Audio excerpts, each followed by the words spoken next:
Thank you. First on the list is Senator Erwin Tulfo. Thank you, Mr. Chair. To continue, I'd like to direct my question to Engineer Alcantara.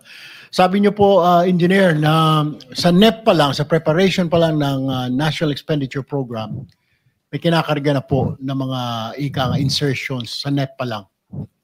Your Honor, nagpapasa na po ako before the NEP came kay Kong Saldi and kay Yusek Bernardo. So, doon pa lang sa NEP, meron na po mga insertions. Yes, Honor. Over and above, ang tawag po. Mr. Chair, bisita natin ngayon si Congressman Toby Chanco na galing din sa Congress at may mga sinasabi siya before. Can you confirm this, Kong Toby, yung sinasabi niya na sa NEP pa lang may mga insertions na? Paano ba ito natin mahihimay? Paano ba natalisod? Or can you tell us the process?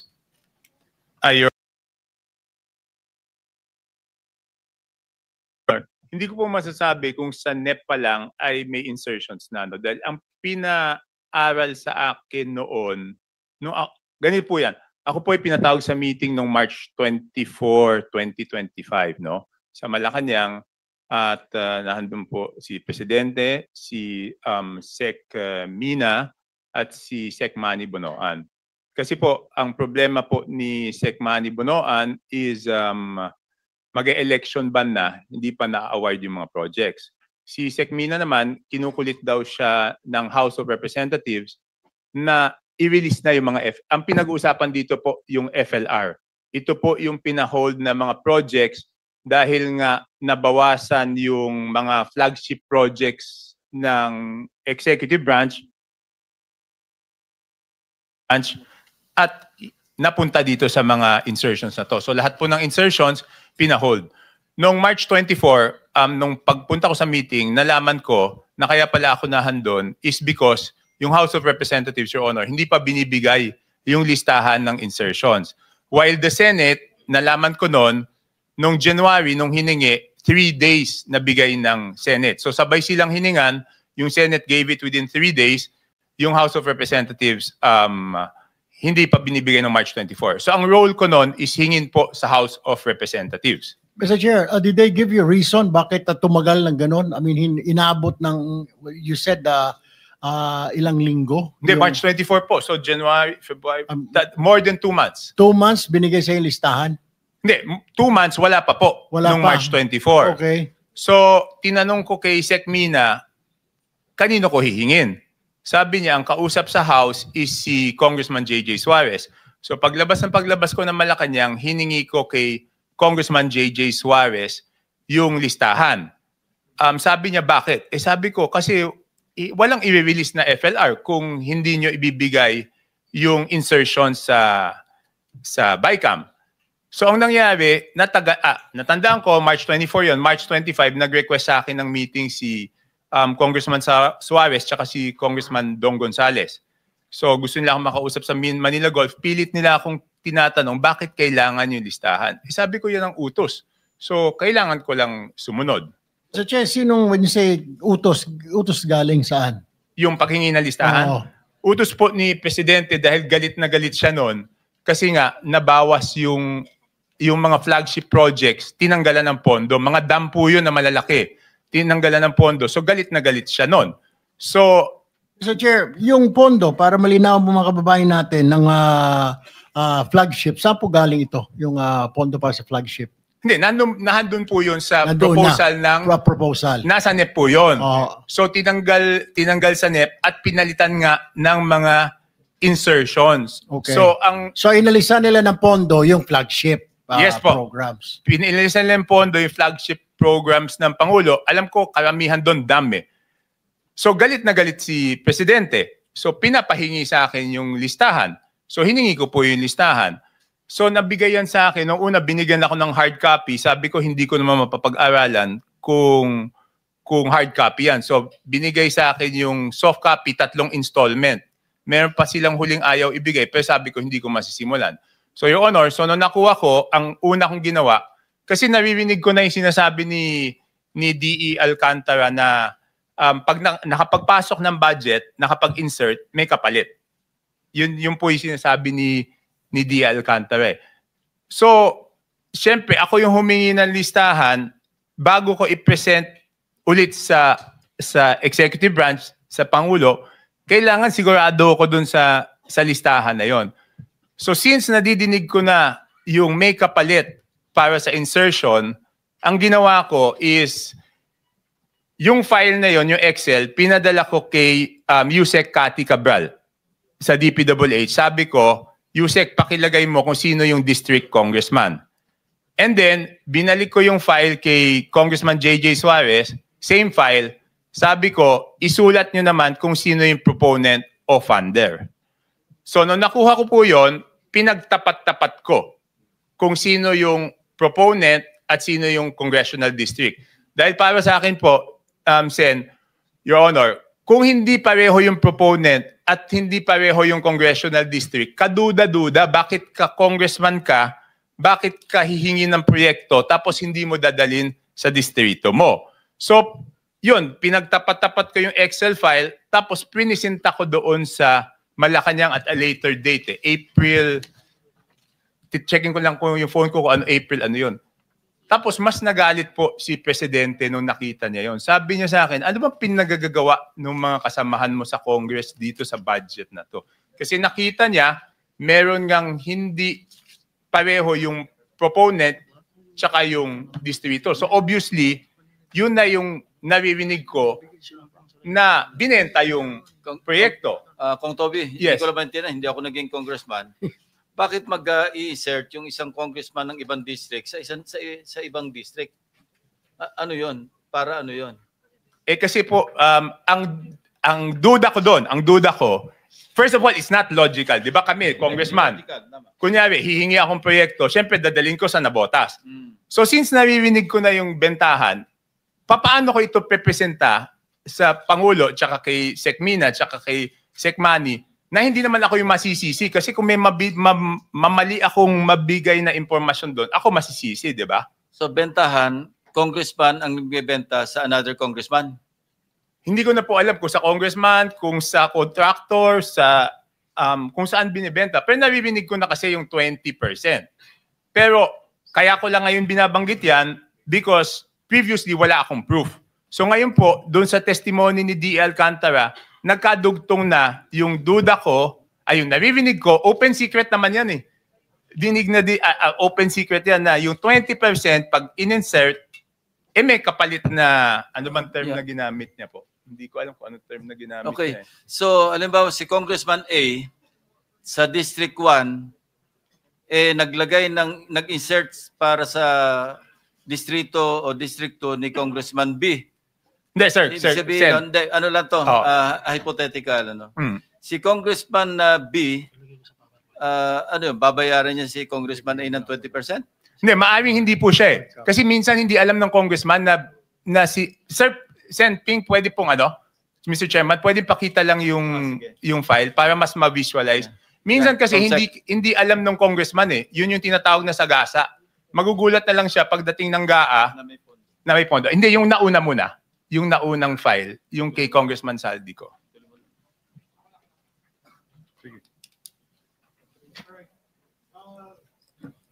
Yan po. For example, sige, next slide. For example po, si Saldico ang proponent pero ang congressional district na napuntahan is Abra. Ang total po niyan is 3 billion yata. Pag tinanong mo naman yung congresswoman dyan, hindi naman niya request. Ito naman, Saldico rin, napunta sa Occidental Mindoro. Pag tinanong mo na naman yung congressman, hindi rin niya request. So it's not logical, Your Honor, na yung congressman hindi magre-request, tapos babagsakan ng pondo. Tapos yan na naman, 3.1 billion, ganun din. So ang total po niya, 13.8. Pero Mr. Chair, narinig natin kanina, kamakailan, kila Engineer Bryce, na yung tinatawag na sagasa. Ibabagsak yung pondo without the knowledge of the congresswoman or the congressman. Tama po ba, Engineer Bryce? Yung sinasabing may sagasa. Opo, Your Honor. Okay. Pero tapos iba pa rin yung parking, di ba? Na pinapark yung budget. Opo, Your Honor. Thank you. Your Honor, ang intindi ko, pwede niya i-confirm, yung parking, kinausap muna, nakiraan. Kaya tinatawag na parking, nakiraan doon sa district congressman. Yung sagasa, kumbaga sa hit and run yun. ibig sabihin walang hindi Tito SP, makikita na lang po niya yan doon sa GAA. Kasi magugulat siya paglabas ng GAA, biglang lumobo yung distrito niya. Ganun ang mangyayari doon. Yun yung tinatawag na Mr. Chair, Sagasa. walang paalam. So malalaman niya na lang pag nandoon na sa GAA Opo. na nadagdagan. So hindi niya pwedeng angkinin ng district congressman yon or congresswoman. Hindi. Dahil may-ari noon. Hindi. Sa tingin ko, kung hindi yan substandard, kung hindi sumabog to na may substandard, may ghost, syempre for political purposes, aangkinin niya yon na siya nagpagawa. For political purposes lang, for political mileage, sabihin niya sa mga kababayan niya, ako yung nagpagawa nito. Pero ngayon, lumabas yung mga ganyan, nung tinanong ko sila, kasi tinanong ko yan eh, siyempre tinanong ko sa kanila, para lang sigurado ko na hindi nila request kasi baka request nila. Tinanong ko, sinabi ko, request nyo ba to? Sabi nila hindi.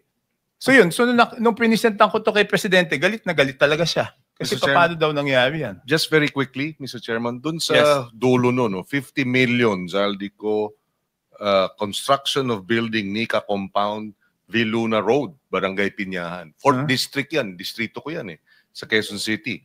District 4 yan. So yan, sinasabi ninyo, posibleng hindi alam nung congressman dahil sinagasa. Yes, posible, pero hindi ko na natanong yan, Sen Kiko, kasi ang tinanong ko lang yung sobrang lalaki. Di ba yung 3 billion, 3 billion, 3 billion. So my conclusion was, kung yung malalaki hindi pinaalam, I just concluded na posible rin. Kaya ito pong mga to, itong 13.8 na to, tsaka yung 2 billion sa Ako Bicol, tsaka 2 billion sa BHW, ang ginawa po niyan, hindi na talaga pina-release totally. Pina-hold na po yan totally at hindi na pina-release. Kasi nga, nung nakita namin yung presentation na ganyan, ganun yung lumabas. Okay. So, itong ganito kalaki, balik ho ninyo ulit yung 13 billion. Normal po ba ito? Or have you seen this before? I mean, ilang taon na kayo sa Congress? Nakailang balik na ho kayo. Normal po ba ito? 13 billion na care of a proponent isang congressman lang? Hindi po, yan na po yung pinakamalaking nakita ko. Tsaka yung nakakapagtaka dyan, kung babalik tayo doon sa Occidental Mindoro tsaka Oriental Mindoro, ngayon lang ako nakita ng GAA na 20 billion. Kasi yung dalawang linagyan niya yan ng 3.2 tsaka yung isang 3 something, nagsimula ang NEP nila 1.5 yung isa 2.5. Meron yata. 1.5 yung isa, 2.5 yung isda. Tapos nung okay, yung Occidental Mindoro DO nagsimula 2,530 million ang NEP. Paglalabas sa GAA, 20,999 million. Okay? Tapos yung isa, Oriental Mindoro DEO, 1,508,583. Ang GAA niya, 20,795,429. Kahit yung 10 billion, halos wala niyan eh. So kung makakita kayo ng 20, ito pinakita rin ko pala kay Presidente to, sabi ko nakakagulat. So talagang, nakakagulat itong area na to, paano lumobo ng ganito. Chair, isang tanong lang po. Yes. Interjection, sir. Kahapon, ay nung isang hearing kong Toby, nakita namin kung paano lumolobo kasi yung una, yung ceiling ng SANEP, 4 na beses dadagdagan eh. Una, yung allocable na tinatawag, 300 billion yun eh. Pagkatapos merong leadership, parang 100 billion. Ito po ikinonfirm ni Secretary Bonoan at saka si Yusek Kati. Pagkatapos, andun yung UA. Ito yung unprogrammed appropriation. At yung pinakamalaki, yung pang-4, ito yung difference nung sinasabi mo na difference between the NEP and the GAA. Ito yung FLR. Another 400 something billion. Nung itotal ko, 1 trillion. Yun po yung taba. Ito po yung excess pot ng ating budget. Salamat po, Mr. Chair. But Mr. Chair, ang nakuha ko lang kasi kaya ko lang naman nagawa to because inutusan ako na kunin yung insertions. In the previous year, hindi ko makukuha to kasi wala namang utos sa akin na kunin eh. Ito, napilitan lang silang ibigay yung 2025. Kaya nakuha ko yan. Kaya napag-aralan ko mabuti, Your Honor. Mr. Chair, Senator De La Rosa, with the very permission quick of lang kay Senator Turbo. Congressman Chanco. Sir, itong list na pinakita mo, ito ay program Yes po. appropriations. Program po yan. Hindi ito galing saan program? Hindi program po yan talaga, galing sa nakalagay UP. sa GAA. Nakalagay po yan sa GAA. Yan po yung mismong mga description, yan po yung mismong amount na nakalagay sa GAA. Ang pina-fill up ko lang doon sa Congress is kung sino yung proponent. So mismong galing po sa GAA yan.